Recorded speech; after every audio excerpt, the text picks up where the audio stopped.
Coin dealers can really struggle with pricing and paying a fair price for coins that people bring into the coin shop, especially graded coins. And we're going to talk about that in this video, so stay tuned. But first, here's my Coin Help You community.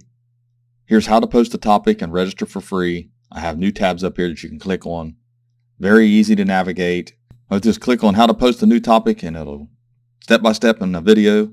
And you can ask the coin questions or any general question you'd like to ask. Also, here's portsmouthcoinshop.com, and we actually have 10th ounce, $275, one of the best prices on the internet, and that is credit card price. We also have a pre-sale on the 2024 Silver Eagles. So if you're interested in that, you can come over here and purchase, and we'll put it back on hold. And when they come in, and they should be in any time, any day now, the 2024s, then we'll ship them out to you. So you can buy them by the roll, buy them single, and that is credit card price. So it's not so much that the dealer themselves struggle or don't know pricing, even though pricing does change and it's a little dynamic, and there's a slew of price guides out there, and it seems like every website has a price guide. But it's the struggle with people who are misinformed about coin values and about the market in general. And you have a lot of sold auctions where one coin can go for bids and go lower than what it should. And then you have some that will sell for higher than what they should. Then you'll have buy it nows that are extremely high, and then some that are realistic. So you have to be able to wade through that. Now, what it's sold for lately is what it's worth. I mean, that's just the way it is. That's the market.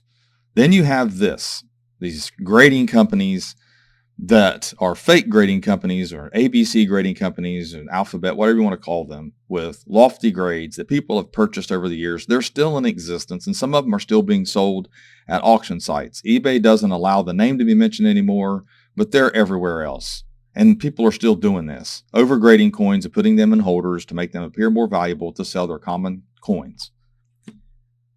One of the things that I started my website because of was the reason right here.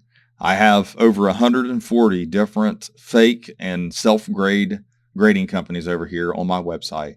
This is a page that I haven't even updated. I've had this many up for years. There's probably more. I own a lot of these slabs myself, but I don't own this many. But there are a bunch of them that I've collected pictures of over the years. So that's a struggle because people come in and they expect this or that, or they don't understand. So what we're going to do, we're going to look at some things. We're going to do an appraisal on these three coins that I showed in a video. A couple people misunderstood in my video. I love buying coins, all coins. I don't care what it is.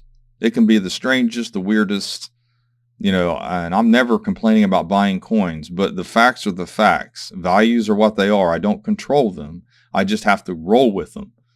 So I have to define what I'm going to pay for something. So I have to first define what the actual value of the coin is, which is problematic in this day and age. And I'll show you what I mean. Right here, I have a little spreadsheet that I put together for these three coins, the 78S Mint State 64 PCGS. Before I get started, CACG, CAC has a price guide that is put out by the Greysheet. I do have it. I got it the other day, and this is their price for this coin. Look over here at PCGS. PCGS still has their coins valued higher than CAC or anybody else. They are overinflated. I don't agree with these prices, but it is what it is. But people expect you to pay a certain percentage of this. Okay, well, I can do that with some coins. If I did basically 30% off this, I pay 70% of the retail, I'm paying $175, which is $5 less than Greysheet. I can do that. But people are like, well, you ain't even going to pay me Greysheet. If you're basing it off a flawed retail, that's just the way it works. Now, on the 425, basically $297. That would be 70% of 425. So I'm actually paying over Greysheet for that 66. Then, of course, we already know that 250 here is going to equal 175, so I'm paying $5 over Greysheet for this one.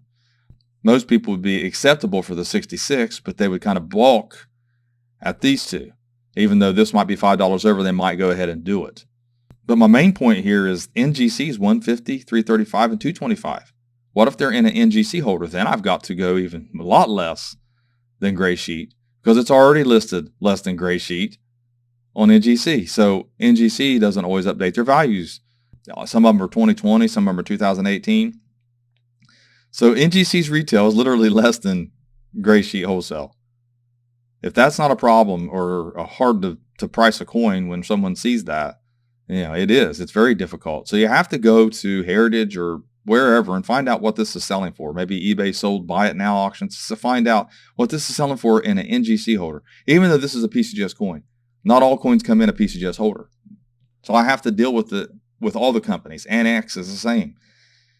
Then you got CACG now, and you've got to deal with it in that manner.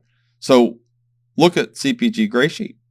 This is their retail. They have a retail and they have a wholesale. So their retail is 234. It's not much better if I have to come off of this.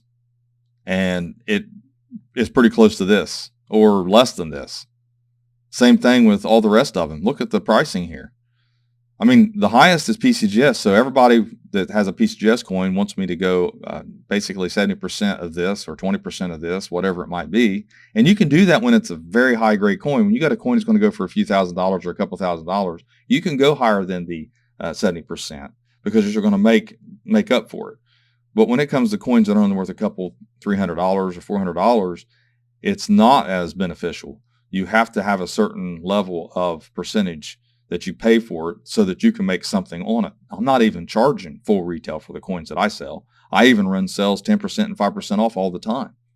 So as you can see, I can say I'll pay Greysheet for everything, and most people would be happy with that. But when you start saying I'm going to pay a little bit less, then they're balk at it. And I'm thinking, well, at coin shows I can pay less, and in the dealer groups I can pay less than Greysheet for a lot of things. There's a lot of coins every single day being posted in our dealer groups less than Greysheet wholesale. So I'll pay you the 180, but I'd rather have the 30%, which makes it $5 less. You see what I'm saying?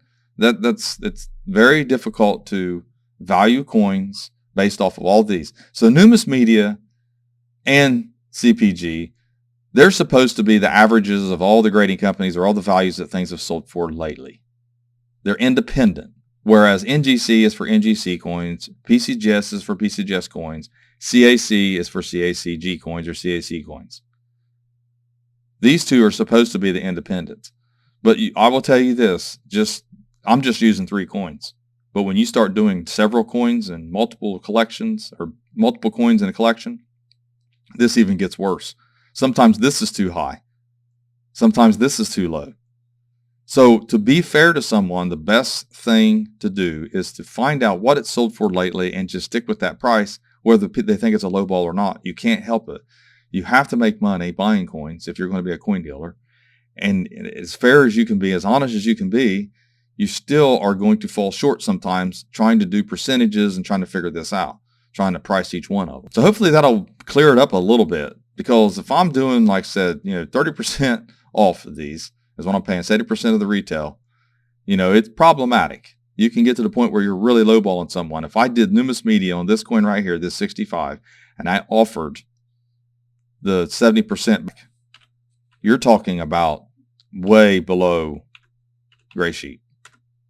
$150, and not really way below, but someone's may not want to pay that. Now, the other thing you got to think about is that, are these coins going up in value? Do they have red errors, green errors? What's going on? That's another thing a dealer has to look at. What's the trends? Because there are trends.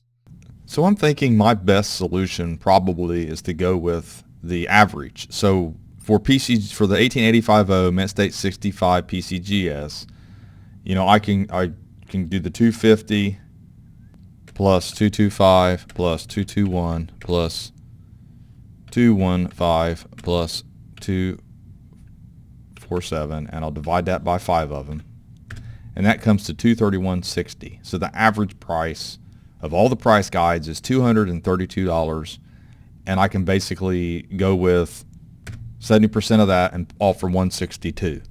Now, the issue that I'm going to run into is that 162 is less than the Greysheet list at 170. But how else am I going to be fair? Now, I can probably, if it's in a PCGS holder, old green holder, white coin, I could probably go ahead and just pay the Greysheet. $8 is not going to kill somebody. It's not going to be a deal breaker. But when you start buying a lot of coins, $8 can matter. but usually you're not buying that many, but that might be the way to do it. Probably going to have to just pay Greysheet for everything and just be done with it, because, Greysheet wholesales is what it is. Sometimes it's more than the 70% of retail, and sometimes it's less. It just depends on the coin and the grade and the grading company. But at least you have guides that you can go by, and if two people agree on a price and it's fair and understanding with each other, keep it on an even keel, no emotions involved, then you can make a good deal. And I'm able to do it a lot. I'm able to buy a lot of coins from people, and most of the time I can make that deal. Key dates, you can kind of play with a little bit, pay a little bit more for it, because they're going to sell, they're going to maintain that value. Common dates, it's a little more difficult. So thanks for watching my latest video. Please like, share, and comment, and hit that bell to subscribe to my channel, and have a great day.